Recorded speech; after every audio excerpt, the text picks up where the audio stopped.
ഞാൻ തകർന്നുപോയി, എനിക്കിനി പ്രതീക്ഷയ്ക്ക് യാതൊരു വഴിയുമില്ല, നിക്കക്കളിയില്ലാത്തൊരു വിഷയത്തിലാണ് ഞാനിപ്പോൾ ആയിരിക്കുന്നത്, ആരോട് ചോദിക്കുമെന്നറിയത്തില്ല, സഹായിക്കാൻ ഒരു മനുഷ്യൻ പോലുമില്ല, ഞങ്ങൾക്ക് ആത്മഹത്യയല്ലാതൊരു വഴിയുമില്ല, എനിക്കിനി ജീവിക്കണമെന്ന് പോലുമില്ല.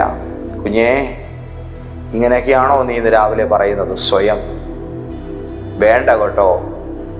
നിനക്കൊരു മനോഹര ജീവിതം തരാൻ, പിന്നെയും നിനക്കൊരു അവസരം നൽകി തരാൻ കർത്താവ് ഇന്ന് രാവിലെ നിന്റെ അരികിലേക്ക് വരികയാണ്. ഒരു പുതിയ ചാൻസ് കൂടെ യേശു നിന്റെ ജീവിതത്തിൻ്റെ നേരെ ഇന്ന് രാവിലെ ഇതാ വെച്ച് നീട്ടുകയാണ്.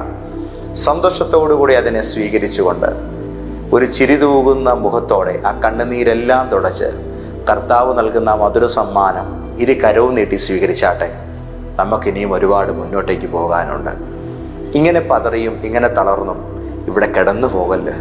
കർത്താവ് നിങ്ങളെ ഈ തകർച്ചയുടെ ആഴത്തിൽ നിന്ന് അത്ഭുതകരമായൊരു സന്തോഷ ഭാവിയിലേക്ക് കൃപ തോന്നി ഇന്ന് രാവിലെ എഴുന്നേൽപ്പിക്കുകയാണ്.